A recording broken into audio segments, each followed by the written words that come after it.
Good morning. নমিস daily ব্লগে সবাইকে স্বাগত। আশা করি সবাই ভালো আছেন, আমিও খুব ভালো আছি। আজকে আমি করে দেখাবো আম কাসুন্দি। সব রকম টেস্টিকর খাবারের সাথে আগে আমাদের মনে পড়ে আম কাসুন্দি। এটা আমি ঘরেই বানাবো খুব কম খরচে। সাদা আর কালো সর্ষে মিক্সড করে নিয়েছি। এটা 50 থেকে 75 গ্রামের মতো হবে। এটা আমি মিক্সিতে পেস্ট করে নেব। একটা আম আমি কেটে টুকরো টুকরো করে নিয়েছি, দিয়ে দেবো সর্ষের সাথে। দুটো কাঁচা লঙ্কা দিয়ে দেব,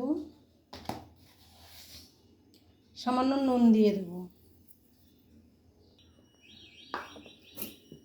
সর্ষে আম আমার পেস্ট করা হয়ে গেল, দেখুন একেবারে মিহি হয়ে গেছে।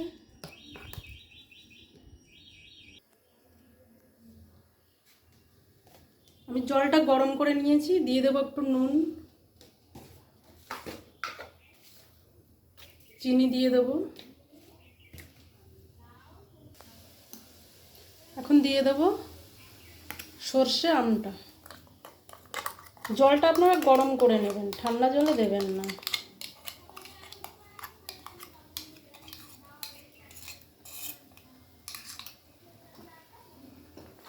এটাকে নাড়াতে থাকবে।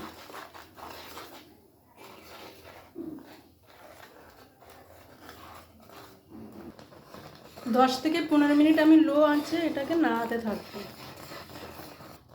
কাসুন্দি বানানো আমার শেষের পথে। আপনারা একটু ভিনিগার অ্যাড করতে পারেন, আমি করলাম না। ভিনিগার অ্যাড করলে এটা দীর্ঘদিন স্থায়ী থাকে, খারাপ হয় না।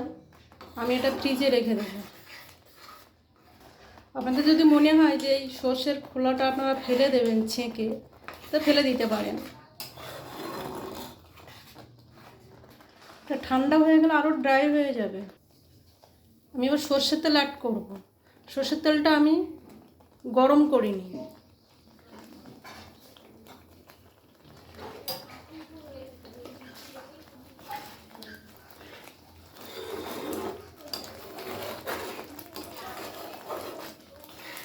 ঠান্ডা হয়ে গেলে আমি একটা কৌটোতে ভরে নেব।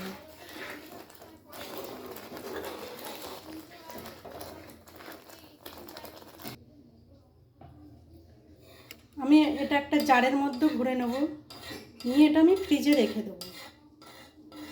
মাঝে মধ্যে রোদে দেওয়াও যেতে পারে, আর এটা টেস্টিকর খাবারের জন্য খুব প্রয়োজন।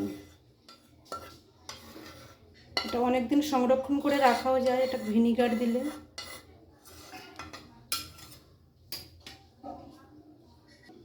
আপনারাও অনেক কম খরচে বাড়িতে কাসুন্দি বানাতে পারেন।